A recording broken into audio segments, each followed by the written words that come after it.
Hi everyone, thanks for joining in. I'm excited to have today Tanya Wells joining us. So she's the author of the Bondi to Manly Walk, which I'll show my copy up there. The Bondi to Manly Walk is a definitive guide to Sydney's stunning coastline, a spectacular 80-kilometre track, Sydney's best multi-day walk, which connects the iconic beaches of Bondi and Manly, and will have you winding through secluded bays, protected bushland, and the glittering harbour city along the way. A must-have for visitors, the guidebook will equally surprise and delight the most familiar Sydney-siders, combining fascinating local and national histories with clear instructions. Want to just say I live in Sydney, but I've only lived in Sydney for nearly 4 years, and I've never walked along there, or I've visited Bondi Beach, but that's about it really. So really enjoyed reading your book, and I think that one thing, because we're in lockdown, it sort of had me having some hope of places that I might be able to visit. So really liked that, and thinking about which one I would do first. And also what I really liked about it was the little bit of history that was added to it as well. So that was really great. So thanks for joining us. Just wanted to mention as well to anybody watching that if you ask a question during the Facebook Live, you'll have a chance to win a copy of the Bondi to Manly Walk, thanks to New South Publishing. So thanks, Tara, for joining us. Pleasure, Jackie. Just wondering if you want to maybe tell us a little bit about yourself and your background and how you came about writing the Bondi to Manly Walk. So I'll start with a little bit about the walk. So the walk is an 80-kilometre walk. There's some sections within that walk that you might have heard of because they're a little bit more well-known. So Coogee to Bondi, for example, or the Spit to Manly Walk are places within the full 80 kilometres that people may have heard of already. But the Bondi to Manly Walk itself, as a signposted 80-kilometre route, is fairly new to Sydney. You could do it over 4 to 7 days if you wanted to tackle the whole thing. But I've also written the guidebook in a way that you can just dip in and dip out, whether you're trying to complete it all or not, or whether you would just do, I think I've chosen 12 highlighted sections. If you just want the very best of Sydney, then you can do that. It follows the coastline the whole way. So that means along the beaches and then going into Sydney Harbour, around the rocks and Botanic Gardens, past the Opera House, over the Harbour Bridge, and then around the North Shore of Sydney until eventually reaching that other iconic beach, Manly Beach, and lots of national park along the way, which is the surprising thing about it. So to tell you about myself is a little bit to tell you about the walk, because it's about how the book came about. The walk itself, as I said, is fairly new. It was only 2019 that it was officially announced as a walk. So before this, if people ever came to Sydney to do a multi-day walk, the closest they would go to is the Blue Mountains, or they'd fly into Sydney to go somewhere else like Tassie, or Victoria, which is known for its multi-day walks. This is kind of the first in Sydney, and it connects the jewels, I think, the best parts of Sydney. So my background is that I trained as a journalist. I worked in radio, in news, discovered with horror that I really dislike news because I love stories. So when I met my husband, he had just started a tourism business, and the tourism business was guiding hikes in Sydney's national parks. Now, this is something that I was interested in as well. So as soon as we got together romantically, we were together in a business sense very quickly as well. So we were guiding hikes in national parks. I was never the guide. I was the everything else person, the make it happen person. And then we had 3 children in 3 years. Oh, wow. Now, if anyone else has even considered that, then you'll know the impact that it can have on your life, and you start thinking, what am I doing? So in that was the time when we thought, instead of guiding people physically being out there on the walking tracks ourselves. Why don't we turn it into a blog and we can just share our wisdom, experience and knowledge about these walks in coastal Sydney, and people can go and walk it at their leisure. So then I essentially turned my writing skills from journalism into a blog. And then when the Bondi to Manly, and 10 years ago, we got married. Very unusually, for a honeymoon, we decided to walk from Manly to Bondi. So this is way before the walk was announced as an official route. Some people had done it, some volunteers had done it and mapped it out so you could follow it if you wanted to. And we were both lifelong Sydney-siders, very familiar with walking in Sydney, obviously, because we were guiding hikes along some sections of it.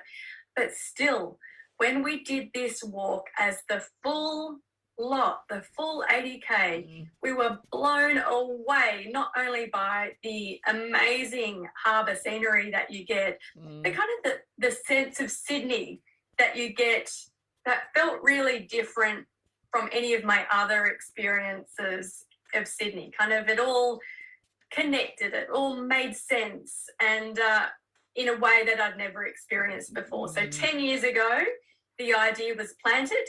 This is a fantastic walk. We want to share this with more people. But back then, didn't quite know how. When it became clear that the Bondi to Manly walk was going to be a signposted route, then that was the aha moment of, this is the part of Sydney's coast that I can share most effectively. So it was when we knew it was going to become an official walk, but before it had, was when I started to pitch to publishers to say, I really think this needs a guidebook. And also because we came from a tourism background, then I knew what would make a walk was not just making sure people don't get lost, which of course I make sure people don't get lost, maps and track notes, but it's the stories of the places along the way. Like you mentioned, Jackie, it's those bits of history, it's the interp and the commentary that you so often get from a tour guide that can transform a walk into an experience. And so that's how I felt that I could be of service to turn those years of experience into something that could be shared more widely. So how did you go about finding all this history out?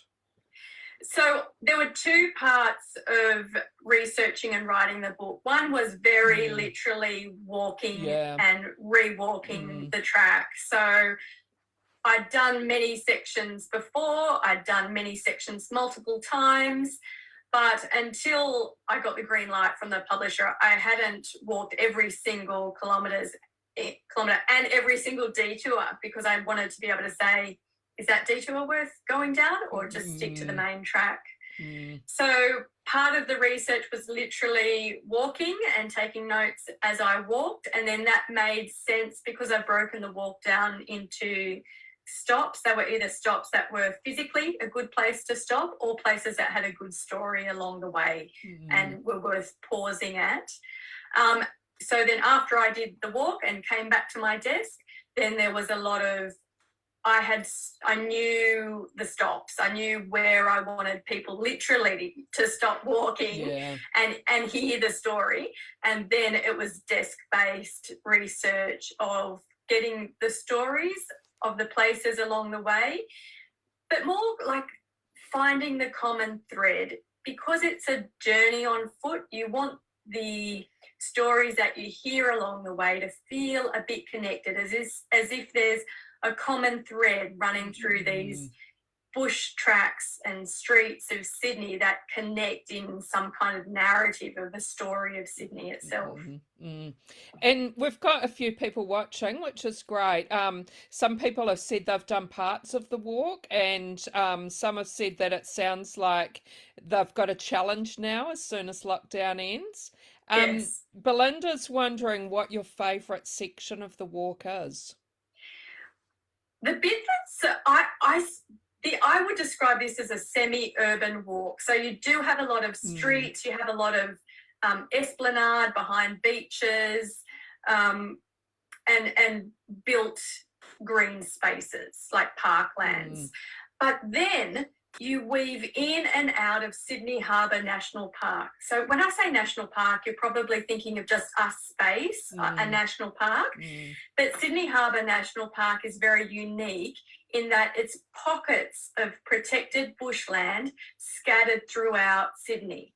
So on this walking trail, you enter the national park, you leave it, and then you re-enter it, leave it, re-enter it, leave it. And every time you re-enter it, and you've just been walking along these next to multi-million-dollar mansions with the most extraordinary views and how the other half live, and then suddenly you turn a corner, you're in the national park, and you have no sense that you're in Australia's largest city. So every time I enter the Sydney Harbour National Park, I would say are my favourites. That's the Hermitage Foreshore Walk near Rose Bay and Vaucluse. It's Bradley's Head on the north side of Sydney, around Chowder Bay, for anyone who is familiar, and Mossman, for anyone who is familiar with Sydney. And then the Spit to Manly Walk, which is quite a well-known section, has got a very large part of that is within the national park as well. It's Dobroyd Head. It's this expanse of eucalypts and angophora and figs and banksia, and you just can't believe that you are still in Sydney City. And Wendy wonders what level of fitness is required generally. The beauty of this walk is that you make it what you want it to be. Yeah. Now, it's really well connected with public transport routes. So you can just go ahead and do any of those 12 highlighted sections that I recommend just as a nice stroll. If you are determined to do the full 80K, even then, you make it what you want it to be. You could do 4 days of 20-kilometre days. I wouldn't, because there's too much, sightseeing to do, and there's too many delicious places to eat along the way. So I've got a really detailed distance summary and itinerary suggestions of how you might choose to do it, so that your knees remain happy the whole time. There's a few headlands that are up and over, but mainly it's if you want it to be, it's not too strenuous. It's just a case of choosing how many kilometres you choose to walk each day. It's something you could do, 4 weekends, or it depends how long you're in Sydney for. And Kelly wonders what the best part is for kids.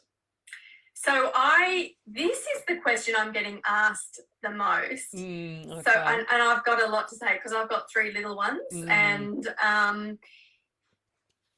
the disclaimer I always give, Kelly, is how much do your kids already walk? I don't mean bushwalking, I mean just incidental walking, because if for any families who jump in the car for everything, always, their kids are going to protest about quite a small walk. But if you just, if there are kids who are out on their bikes or skateboards and walk a lot, then they won't even blink. The great thing about this walk is because it's semi-urban along Sydney's coastline and harbour foreshore, there are so many playgrounds. It's crazy. So Spit to Manly is good if they're just a little bit older. Hermitage Foreshore Walk, again in the national park, is good because it's in bushland, but there's 5 beaches, teeny beaches, but 5 beaches within close to each other. So pack your swimming costume, incentivise it like that for your kids, so that there's the promise of a beach. I love promises of beaches. Gelato and ice cream work because there's also lots of cafes along the way and kiosks. And also ferry trips. So you either start or end or both with a ferry trip. And then I find if the kids have got something to look forward to, they never protest. One that I took my kids over the Harbour Bridge. So, and that's really easy to make that quite a short walk if you want it to be, with a ferry back to the city. So over the Harbour Bridge was one. I took them around North Head, which is the bushland near Manly. And then, of course, you can end with a ferry trip.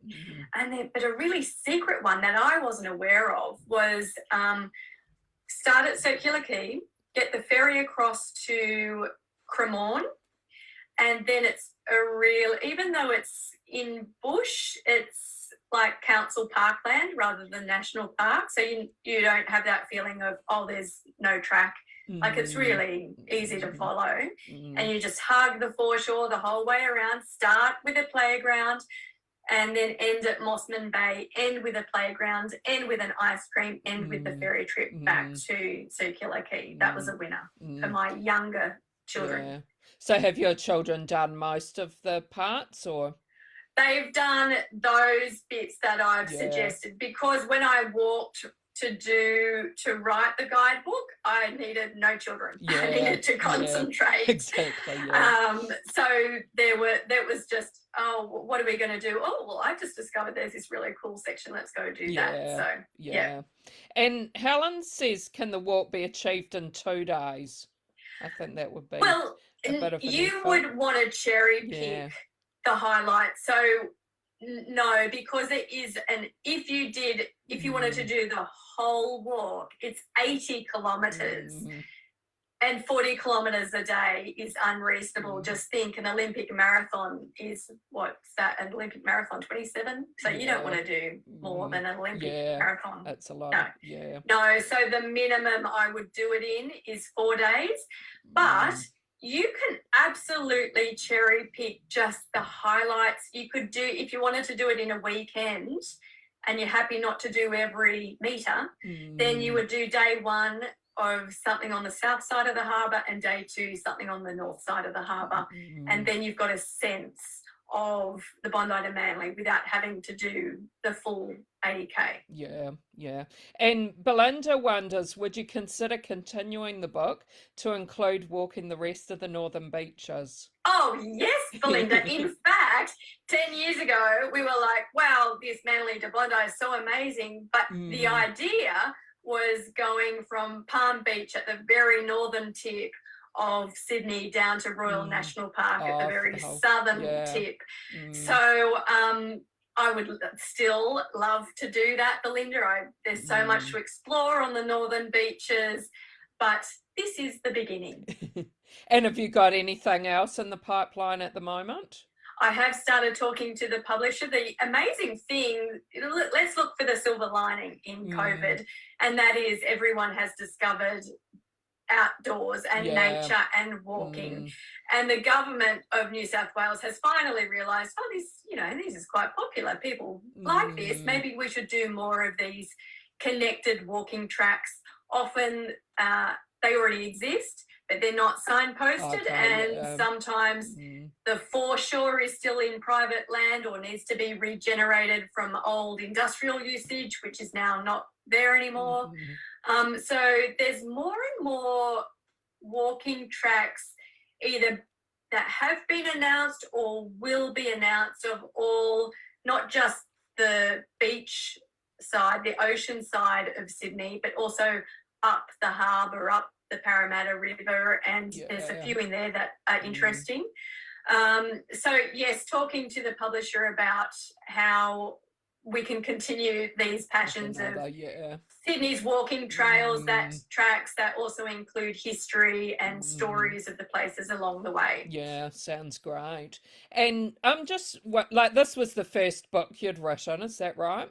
Yes, it is. How did you go about writing the first book?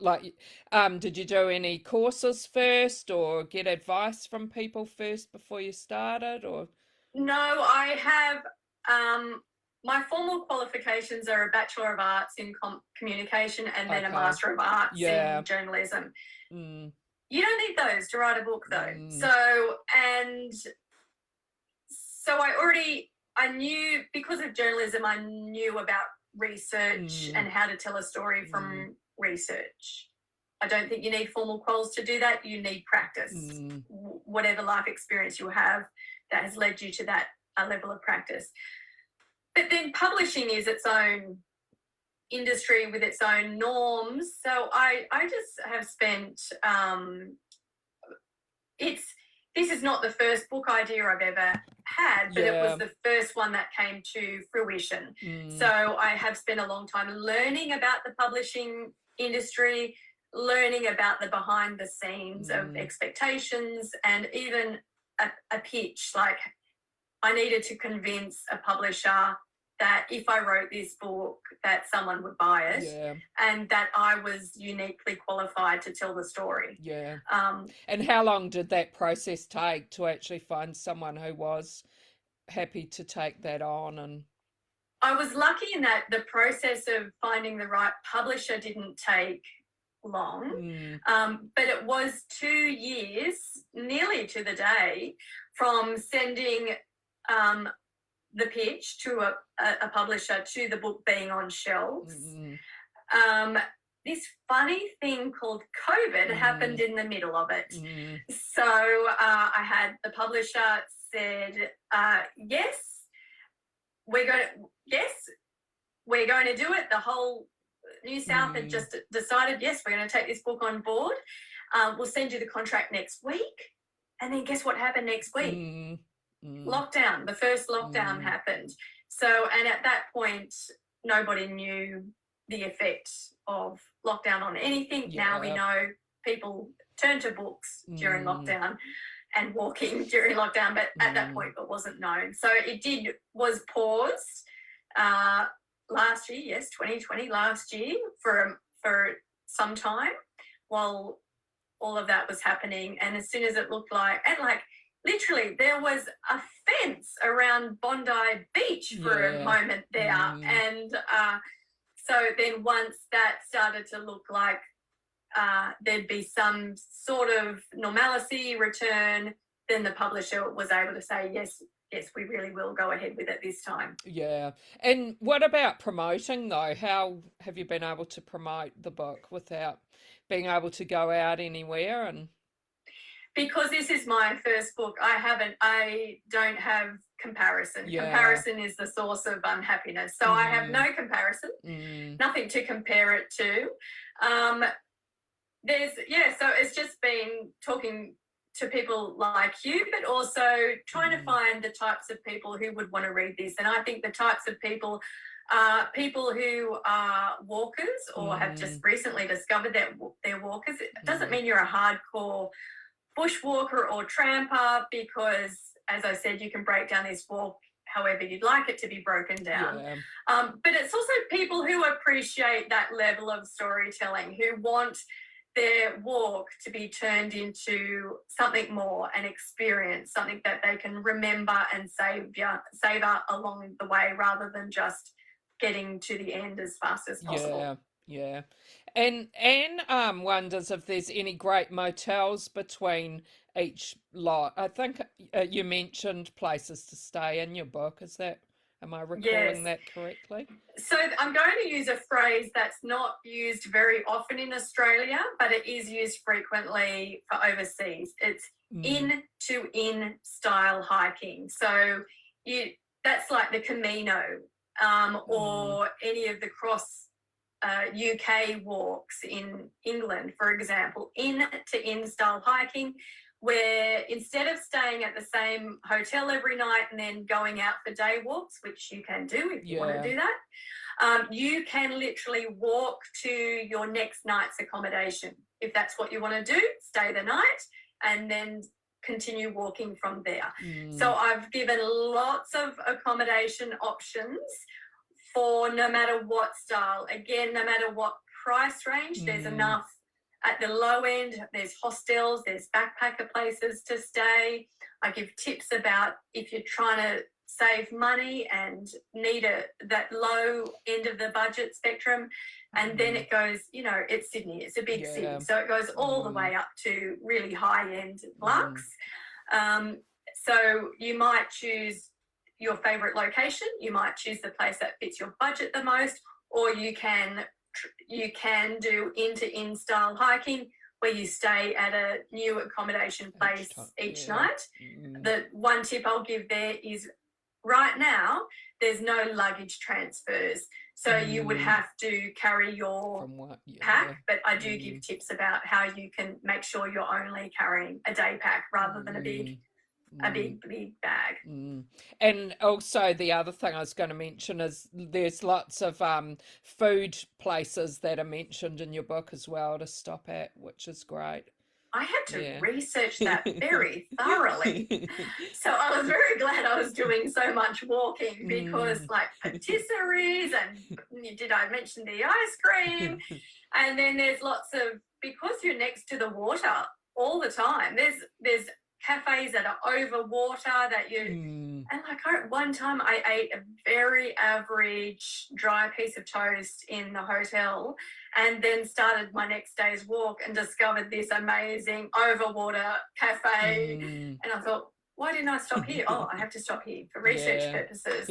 So yeah, I do include all of the food places along the way because I think a great coffee and food experience can really make it as well. So how long did it actually take for you, like, to walk it all and get everything you needed for all the location? Yes. It was more than 3 months. I love a good spreadsheet. A good spreadsheet can help you work out where you need to, literally where you need to go. I thought I would walk in 1 week. I thought I would walk it, take notes, get all the desk-bound research and write the chapter in a week. Well, that was ridiculous. So it did take longer, but I tried to do it section by section. And yeah, it was more than 3 months of literally walking, researching, writing, and then of course all the editing that happens once you've got the first words down. And did you do it by yourself or did someone come along for the walks with you?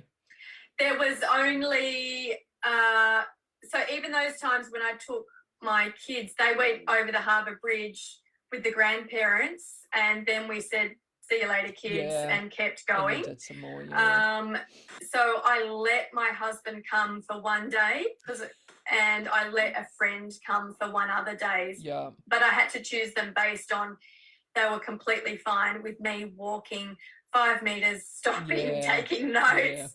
It wasn't a normal way of walking. So I needed people who were very tolerant and don't talk to me because I'm in the middle of a thought. Not a normal way of walking at all.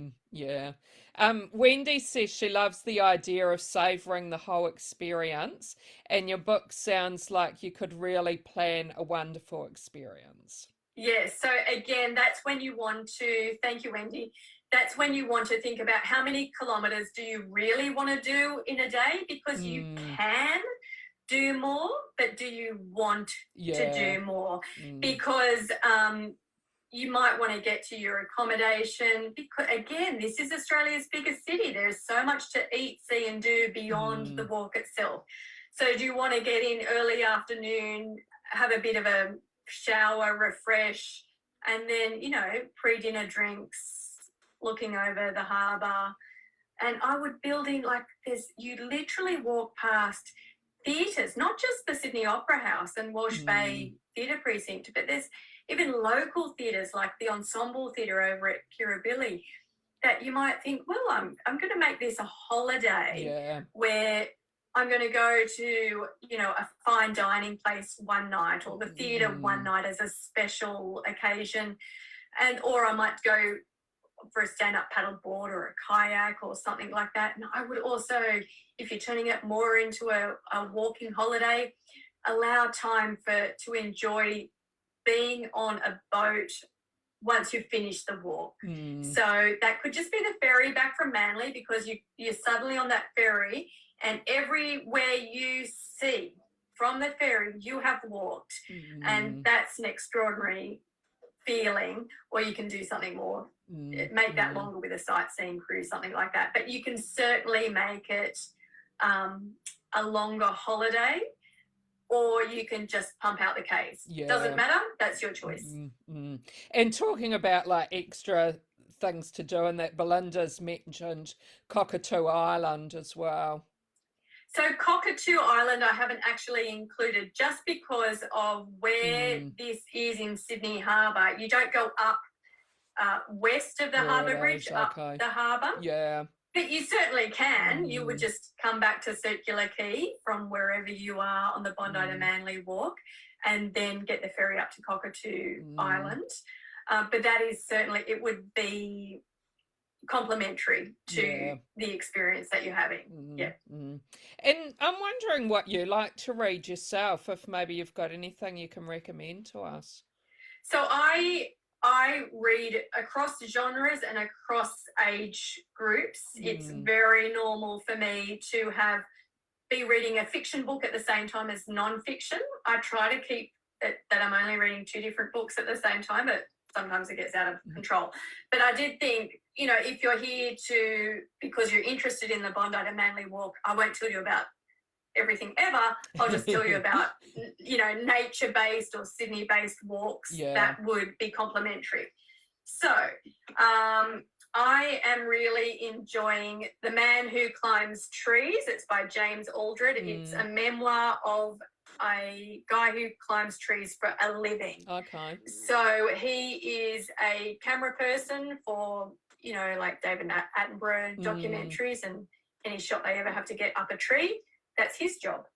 So, the types of jobs you never think about that someone has to have until you read the memoir. He's had some interesting experiences as well. Yes. I like Tristan Gooley. So these are bestsellers. He's got a few other books as well.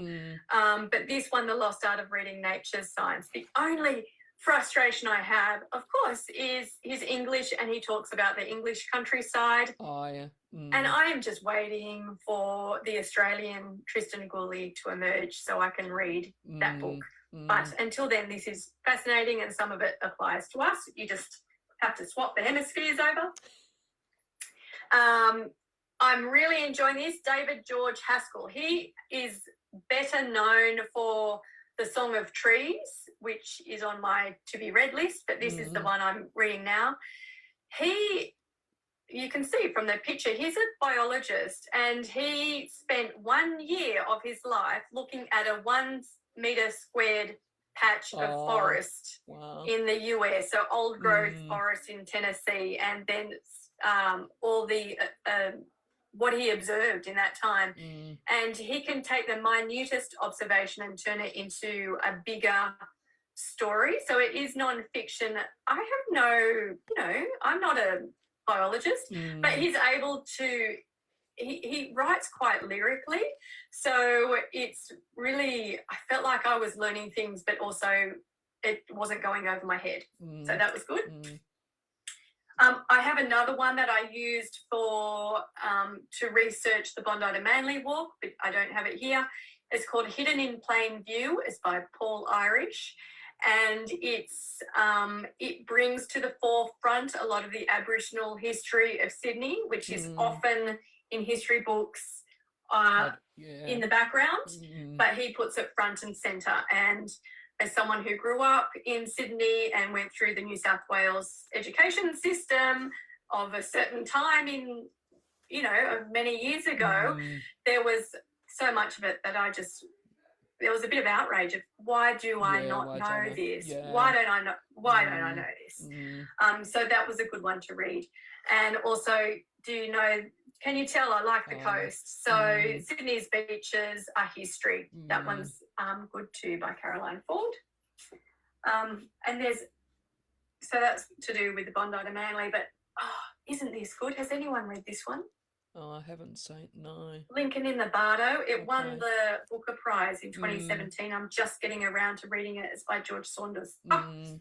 Just so fantastic. But that was my latest fiction. Yeah. Pick all the others were non-fiction. Well, thanks for those recommendations. There were some great ones there. And I'm just wondering if you could share with us something that you found, like the most interesting thing you found when you were doing your research.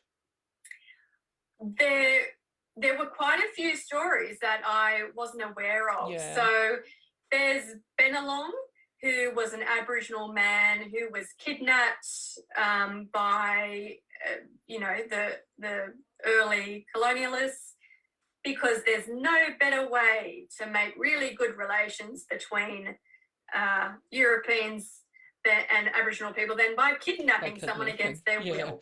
That'd be great. So Bennelong was kidnapped, but then he became friends with his captors. And I'd heard of him because Bennelong Point is where Sydney Opera House is now sited. So I thought I knew Bennelong's story, but what I didn't know, well, I knew that he'd gone voluntarily by now, because now he was friendly with his former captors. I knew that he'd gone to London and seen St Paul's Cathedral and how extraordinary that would have been at that time. What I didn't know, because, this is a time that the only way to get between Australia and England is an extremely long boat trip. So if you go to London, you are gone for a really long time, years. And by the end of that time, he'd had enough and he wanted to come home. There were delays in the ship coming back to Australia with the new governor. And during those delays, he boarded the ship and waited 7 months on the dock in England, waiting for the ship to leave, to come back to Australia. And I thought just that yearning for country is, like we might be feeling stuck right now in lockdown, but that's nothing compared to literally not being able to get back to your country and your homeland. So that really had an impact for me that I hadn't been aware of before. No, that sounds really interesting. Well, thanks so much for joining us. It's been great talking to you. Just wondering, you mentioned like you had a blog and how people can keep up with what is happening with you and any new books you've got coming out. Yes. So if you're interested in walking in Sydney, then you can go to my blog, which is Sydney Coast Walks, where I've got a lot of walks. The walks on the blog are more how to do them and where to go and not get lost. For that extra level of storytelling, the Bondi to Manly walk is far more detailed than what I could ever put into the blog. But the blog will give you ideas of where to go once we can move about more freely. In terms of keeping up to date with the next things on my horizon that I'm interested in writing about and will be writing about, then you can follow me and see my website, which is Tara Wells Author. Well, thanks so much, and thanks to everyone who joined in. We had some great questions. Thanks. Thank you, Jackie. Bye, everybody. Bye.